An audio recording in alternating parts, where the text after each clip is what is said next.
なたと最後まで生き残れて悪くない人生だ。どうしよう。今あれあれタイム、下見タイム。始まるよし、おとんとチーズシェルターに向かう。あそこ南京錠あったね。南京錠も欲しいけど、とりあえず家族を優先でいこう。よし、重いんだよね、娘がね。じゃあスープも一緒に取って、はい。あ、ガスマスクあったぞ。どうしよう。とりあえずティミーどこ？待って、ティミーがいない。ティミーどこ？いた？みんなティミーいた？待って、ティミーいなくない？やばい。ちょっと待って、時間がやばい。ちょっと待って、ティミーどうしよう。何も取れない。南京錠欲しい。南京錠もらい。待って、水とかないんだけど。待って、これポイして、水とか欲しい。ちょっと待って、水。やばい、死ぬ。やだ。ティミー。私ティミー放ってないよね。ティミー。無意識にティミー放りな。ティミー、ごめん。待って、アイテムが心もとないんだが。寝ようと思っていたところに誰かが扉をノックしてるのが聞こえた。こんな時間に誰がこんなところまで来たのだろう。一体どうやって現場が生き残ったんだ。扉を開けてみるか。これワンチャンティミーの可能性ない？あっけーるティミー帰ってきて、お願い。ティミーじゃ、待って、お父さんがミュータント化した。ティミーじゃなかった。ごめん、みんな。ノックの正体は不思議なスーツを着た優しそうな男性。でも悪い人じゃないんだ。スープを2つもくれた。やった。扉開けるのは危険だった。何かひどい病気に感染したようだ。咳が止まらなくて耐えられない。おとんごめん。野蛮な目ってなんだ？人？とりあえず照らしてびっくりさせるか。靴は救急箱でしか直せないの？靴は死んだら解放されるよ。なんかみんなやばい。ちょっと私の合理主義が移ってみんなが人間として大事なものを失いそうになって。終わった我々の後をつけているものが何か懐中電灯を使って確かめてみた。なんとすれば犬。疲れ切っているようだったから休ませてあげた。簡単な物資調達のはずだったが、不幸なことにテッドが戻らなかった。シェルターが永遠に秘密を隠すことになるだろう。ノコギリとただなる忍耐力を持った人物が現れるまでは。ドローレスは怪我か。みんながの嵐。我々はシェルターで26日間過ごした。2戦目で結果残してるからね。順に耐えた。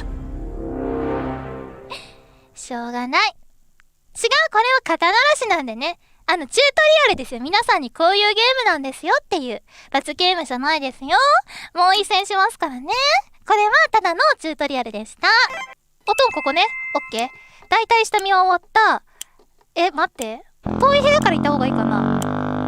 救急箱と娘。救急箱って2個なんだっけ？よし、娘と救急箱持てる？ No。無理だ。NO って言われた。ちょっと待って。待って。水。よし、シェルターへ向かいます。はい。救急箱とラジオ。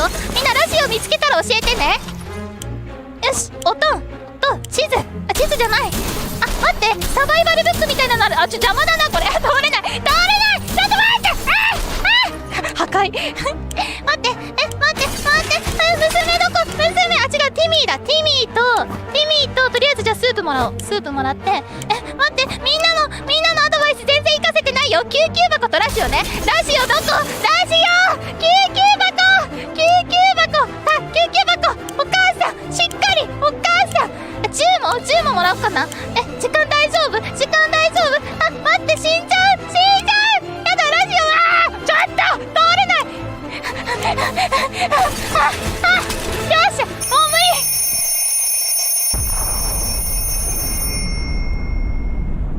あれ？ラジオ爆破直前になんとか全員がシェルターに逃げ込めた。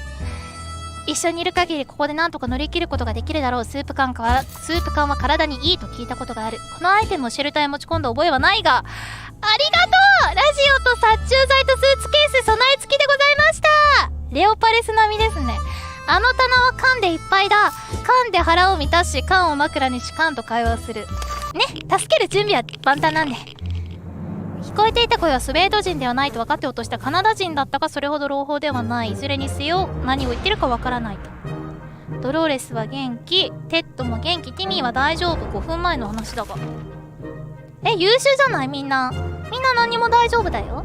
じゃあもう1日ぐらい何もしなくていいかな。ドローレスが最近喋らない。何があったか聞いてみよう。それは聞いた方がいいな。さっきもね、ドローレスなんか苦痛に蝕まれてたからね、話は聞いてあげた方がいい。やっぱ奥さんの話は聞いてあげた方が家庭がね円満にいくのでね。はい、ドローレスに話しかけることで抱える問題は解決し、疑いも消えていったと。何の話だったんだろうね。結構みんな水飲みたいって言ってるね。キュールのブランドが剥がれていく。そんなことないよ。人を資源として見る AI の鏡。違う、ゲーム。これはゲームなの。ご飯あげる？初見です。ありがとう。ご飯はまだあげなくていいかな？いいかな？よかった。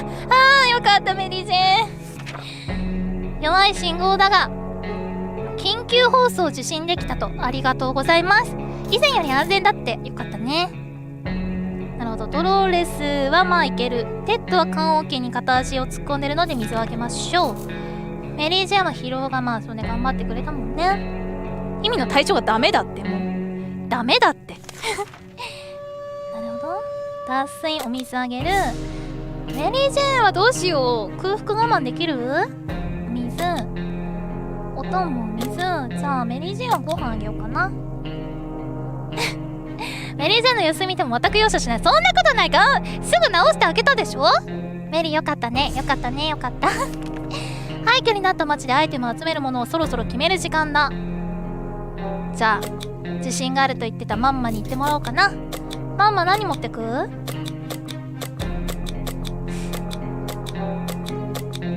なんか手ぶらでいいかな。じゃあちょっとマンマよろしく。はい。水がやばいよね。そう、水をマンマに取ってきてほしい。ドローレスは地上へ向かう途中だ。無事に戻ってくると祈ろう。なるほどね。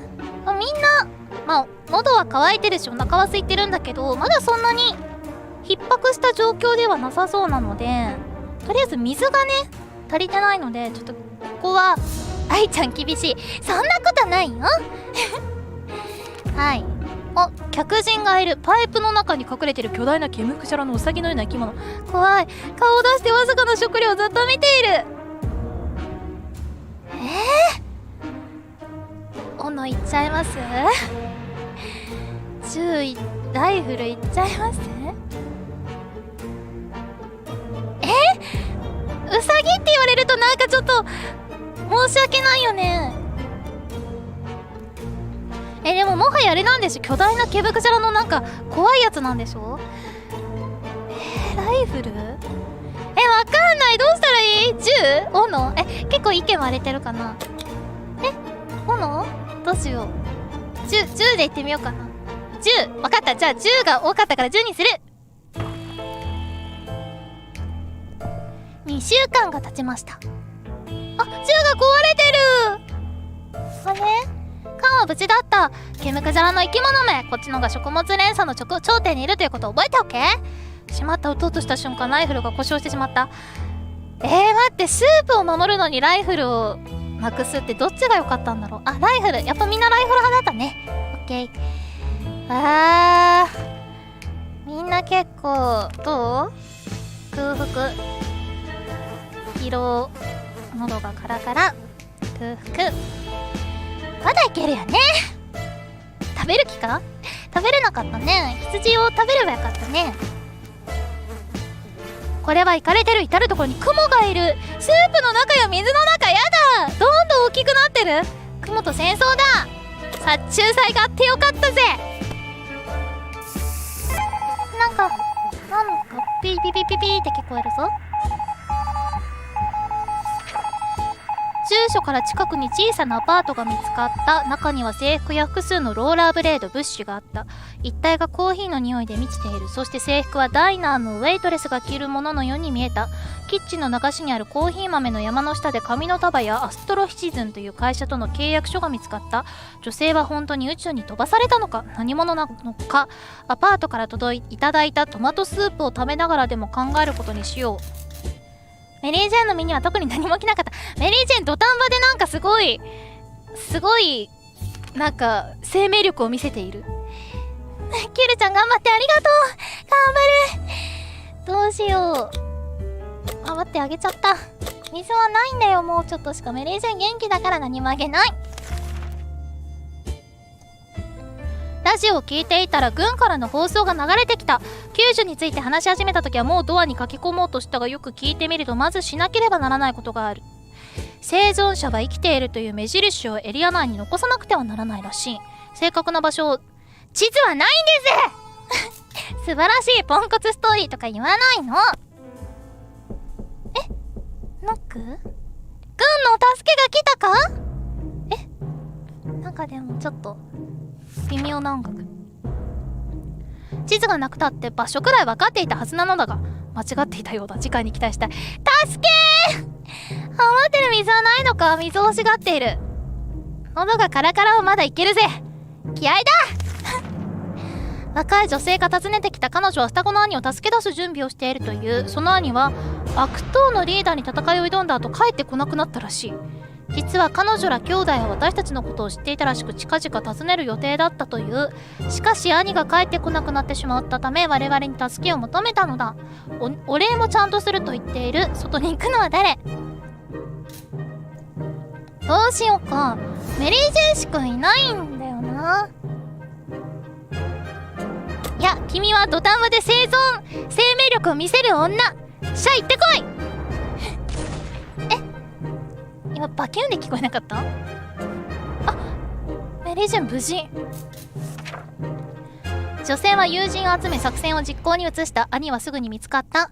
フェンスの隣にあるアンテナに吊るされていたのだ。おう、逃げる最中に悪党のリーダーに出会い戦うも兄は手を失ってしまった。兄しかし仲間が手当てをしたので大丈夫。兄弟はお礼を言い、また会うことを固く約束した。メリー・ジェンは気を失いかけている。メリー・ジェン、お水なくなった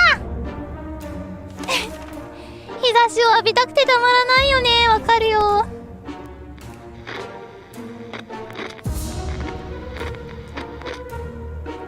メリー・ジェンなんかもう若白髪みたいになってきたもん。ごめんね、苦労させて本当に。今プレイしてる愛ちゃんはドッキリでキスを責められた愛ちゃんですか？ Yes, I do!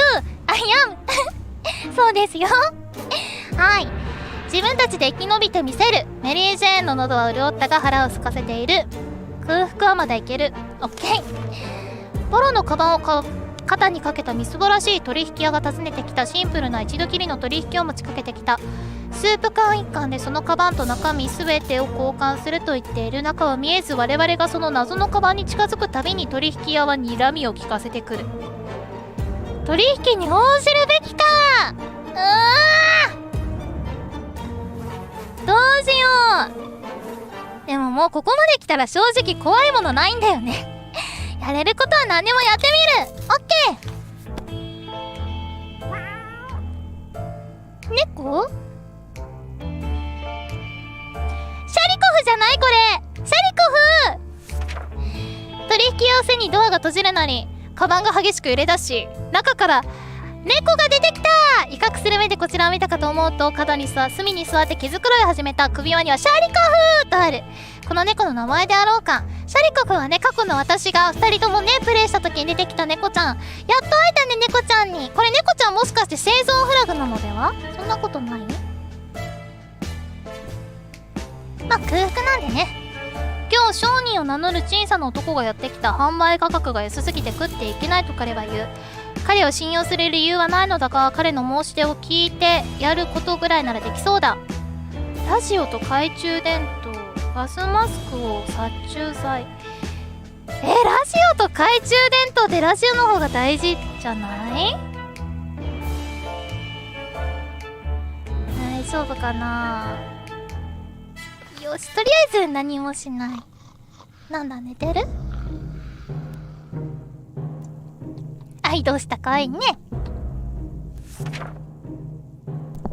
彼は物を売ろうと必死だったが断った。正しい判断だったでしょう。メリー・ジェーンの食事は少ない食料では賄えない。メリー・ジェーンはまだいけるっしょ。まだいけるっしょブライアンおじさんに何があったのだろう。原子爆弾が落ちたところから遠い場所にいたはずだが、彼の安否は誰もわからない。おじさんは楽観主義者だった。我々も見習いたいところだが、そう簡単に楽観できそうもない。おじさんの写真を見たがるけどないんだな。ごめんな。パパ帰ってきたぞ。パパおかえり。あ、よかった。ちゃんと人間の色をしている。写真も残す。さっきもあったなこれ。ごめんね、この世界は残酷なんです。テッドは劇場に行ったみたいだぞ。何かあったかな。スープ缶2個。斧が使えなくなっちゃったのか。待って、水が欲しいんだよ。水ないんかい。みんなちょっと探索ベタじゃない今回。メリー・ジェーンも気を失いかけてるって。脱水症状って言われてもお水ないんだよな。とりあえずご飯あげよう、みんなに。メリー・ジェーンは楽器がないとつまらないと言ってる。チューバね。あれがチューバだとしたらメリー・ジェーンどんだけでかいんよって話だけどね。楽器を探しに向かわせてみるべきだろうか。もういいよ、好きにして。もうきっと君たちはもう後が長くないからもう好きに生きよう。最後まで楽しく生きよう。メリー・ジェーンはチューバを探しに行けると聞いてとても嬉しそうだった。もし楽器が見つからなかったら楽譜でも我慢すると言っている。チューバが見つからないことを祈ろう。なぜ？我々はラジオの雑音や静けさの方が好きなのだ。そんなこと言うたるなよ。メリー・ジェーンが外へ出て行った。彼女はすぐ戻ってこられるといいのだが、テッドが望んでいるのはわずかな水なんだけど、水ないんですよね。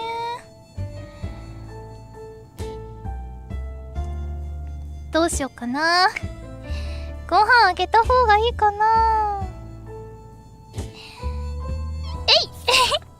何もあげないというね。誰かが扉をノックした時かなり怪しく思ったが、扉越しに話してみるとただのおばあさんの集まりだった。原爆が落とされた時に近くでお茶会をしていたらしい。顔を見て話すのがマナーだと思い扉を開けたが、傘や杖で襲われた？反撃するものない。おばあさんやめて。シャリコフが泣いてる。シャリコフにお前らひどいことしてないだろうな。よかった、まだ人間の色をしている二人とも。テッドは攻撃を受けた時にひどい怪我を負った。なるほど、メリー・ジェーンはシェルターに帰ってきたけど、なんかチューバの話特に書いてないんだけど、見つけられなかったのかな。水あげたいけどないの。メリー・ジェーンもご飯をあげるよ。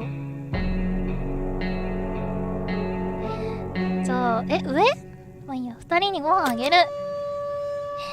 今日愛ちゃん最低で、そんなことないもん。違うんだもん、みんな信じて。外は妙に静まり返っている。安全ということなのか、どうやら出てみないとわからないようだ。いや、メリー・ジェーンいけるか？もう行こう。何でもやる。この小悪夢を撫でようとすると首輪に住所が書かれた紙を見つけた。前の飼い主が生存しているって心配しているだろうか。可能性は低くても訪ねてみるべきだろうか。少なくとも残されたものがあるかもしれない。じゃあ行く？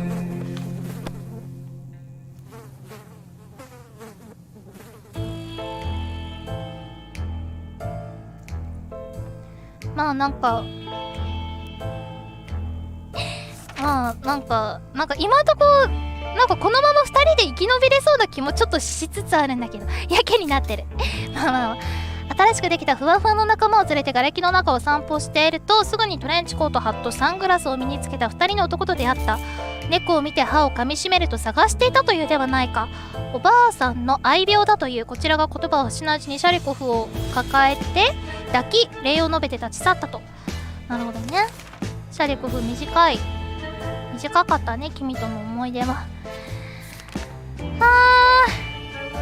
脱水症状が気になるところですが、まあお水がねないんでね、そう水がないんですよ。スープを水分と思って外に行くものを決めなければ荒れ地と直面して生きて帰ってこれそうなのは誰？メリシア行ってこい。君に決めた。じゃあ手ぶらでいいかな。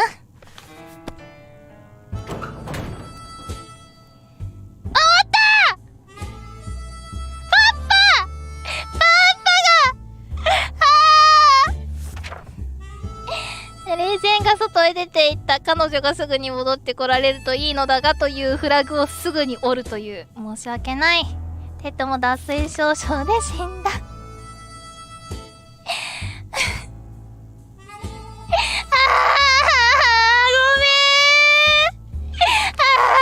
悲しい。ということで草じゃないよみんな。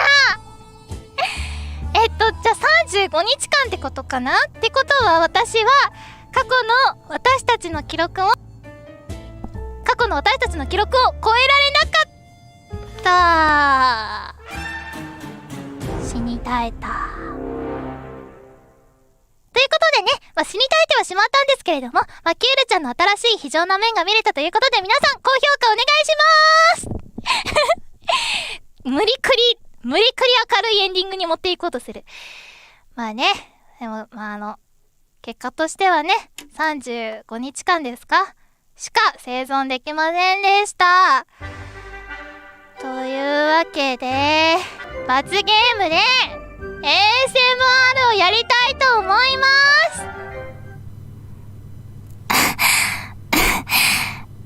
す。最後の二人になってしまったわね。こんな世界になってしまったけれど、あなたと最後まで生き残れて悪くない人生だった。楽しかった。